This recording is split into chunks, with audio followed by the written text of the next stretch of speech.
ladies and gentlemen, I agree with the foundational premise that all our speakers share. If I may rephrase it in my own language, I would say that the universality of human rights derives from the recognition of the universality of the human condition. Since we are all, above all else, human, we are endowed with certain rights that we share in common and that we share equally. Insofar as no human being is superior or inferior to another, then we all are possessed of certain rights, and those rights we hold equally. Now that derives from our condition as human beings, which is primary, which is anterior to our ethnic, religious, national, and other identities.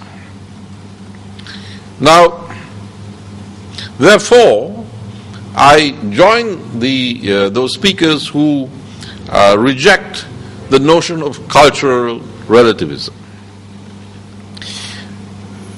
That having been said, I would like to demarcate a third position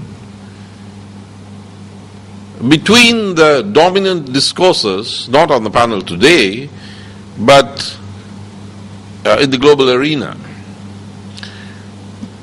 One is the instrumentalization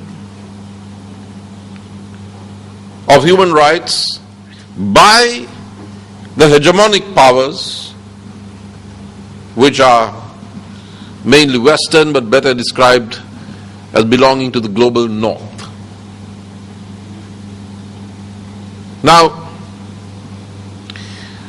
these hegemonic powers use the concept of human rights as part of the long continuing narrative of a civilizing mission, which has always accompanied interventions, interference, and invasion.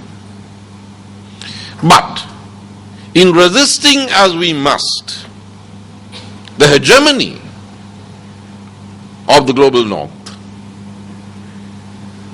we must never throw out the baby with the bathwater. The baby of rights, of human rights, of universality must not be thrown out with the bathwater of hegemonism and interventionism.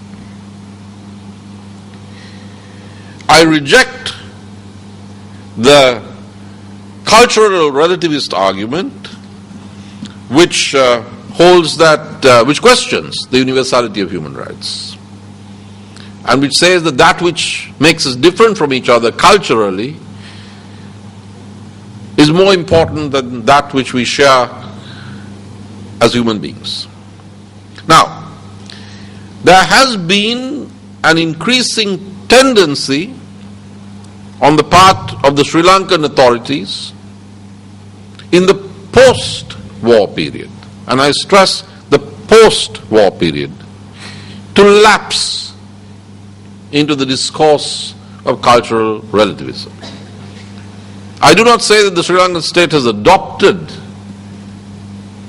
the entirety of the old doctrine of Asian values, a doctrine which Singapore and Malaysia separately put forward but no longer uses in the international arena. But the Sri Lankan representatives have increasingly lapsed into the idea, the notion that since Sri Lanka has what they call 2,500 years of civilization, that somehow we should be exempt from the application of universal norms. Ladies and gentlemen, this present discussion this evening takes place in a certain context. So let's make that context transparent. And that context is the run-up to the United Nations Human Rights Council session of March 2014 in Geneva, framed by the challenge, may I say, the threat made by the Prime Minister of Britain, David Cameron, not only in Colombo, but also in the House of Commons. So I'll be very explicit. It is against that backdrop that this discussion is taking place, and it is against that backdrop, with that referent in mind, that I will spell out my own arguments. Now, in May 2009, on the 26th and 27th, when the Human Rights Council at the special session on Sri Lanka debated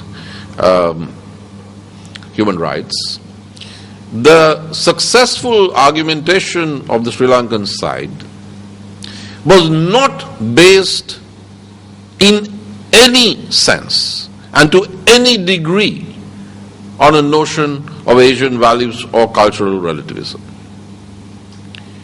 The Sri Lankan discourse at that time, as it had been certainly from 2007 when I served there, began to serve there, was the acceptance of universality, and in fact the strong emphasis that the universality of human rights had to be observed and practiced universally.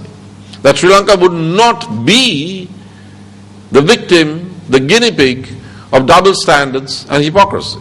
We never questioned the universality of human rights. We never talked about our ancient history because there was firstly really no point, and secondly it would have been laughable because the Human Rights Council is predicated on the acceptance of universality. Hence we have the Universal Periodic Review, we have the Universal Declaration of Human Rights, and so on and so forth. Now, especially in a UN forum, it is surrealist really to express an implicit doctrine of Sri Lankan exceptionalism deriving from the antiquity of our culture. I mean, where do you go from there? The Chinese and the Indians can then talk about 5,000 years, and so can the Iraqis, which didn't prevent Iraq from being bombed and invaded.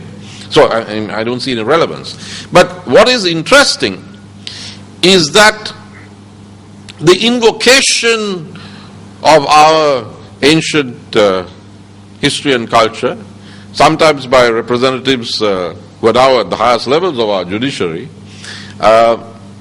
accompanied and paralleled a drop in our votes.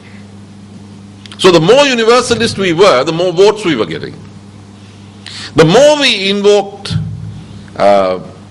Sri Lanka's ancient history as an argument, the less votes we were getting. I'm not saying one was the reason for the other, it might have even been a reaction. But the degree of Sri Lankan involution, the more we retreated from notions of universality, the more we redefined sovereignty in cultural rather than political terms,